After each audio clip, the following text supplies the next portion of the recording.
గడిచిన సంవత్సరాలుగా నిరంతర సేవలు అందిస్తున్న తనదైన శైలిలో సత్తా చాటుతున్న ఈ సంఘానికి నేను అభినందనలు తెలుపుతున్నాను. ఒకసారి గట్టిగా చెప్పండి.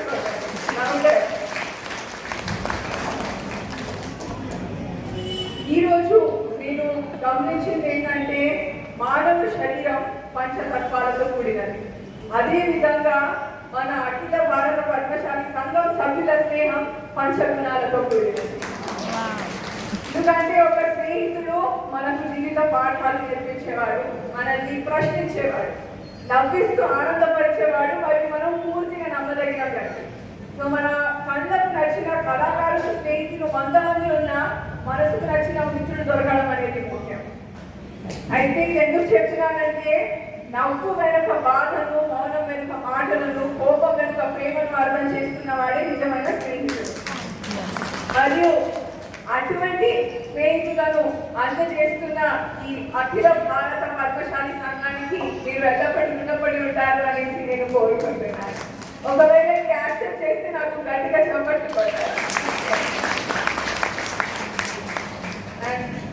అదేవిధంగా మీరు తెలుసుకున్న విషయం ఏమిటంటే కొండ లక్ష్మణ్ బాబూజీ చెప్పిన వచన సాహిత్యం అడుగుజాడలో నడుస్తున్న మన పద్మశాలి సంఘం మరియు ఇటువంటి గొప్ప చరిత్ర ఉన్న సమాజం నడుమ వచ్చేసి ఈ ఉమెన్స్ డే సెలబ్రేట్ చేసుకోవడం నాకు చాలా ఆనందంగా ఉంది. ఎందుకంటే కొండ లక్ష్మణ్ బాబూజీ అనే తీయని పదం స్ఫూర్తిని ఇస్తుంది. ఎందుకంటే చరిత్ర సృష్టించేవాడు మాటలు చెప్పాడు, చేతులతో చేసి చూపిస్తాడు, ఒకటిగానే వస్తాడు, ప్రజల గుండెల్లో నిలుస్తాడు, మరియు చరిత్ర విశ్వ గురువుగా ఎదుగుతారు.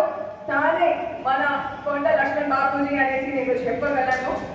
అండ్ అదే విధంగా మానవ విలువలు నిలబెట్టుకోలేని గెలుపు కూడా ఆహ్వానమే, విలువలు నిలబెట్టుకోవడానికి ఓడిపోయిన కాదు. ఎందుకంటే జీవితంలో విజేతగా నిలబడిన వాడి కంటే మాట మీద నిలబడిన వాడికి మర్యాద ఎక్కువ.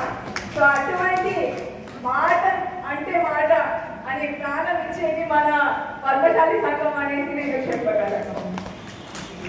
అండ్ అదే విధంగా మనం చూస్తే కంటిలోని కన్నీరు విలువైనవి, పెదాల నుంచి వచ్చే పదాలు పదునైనవి,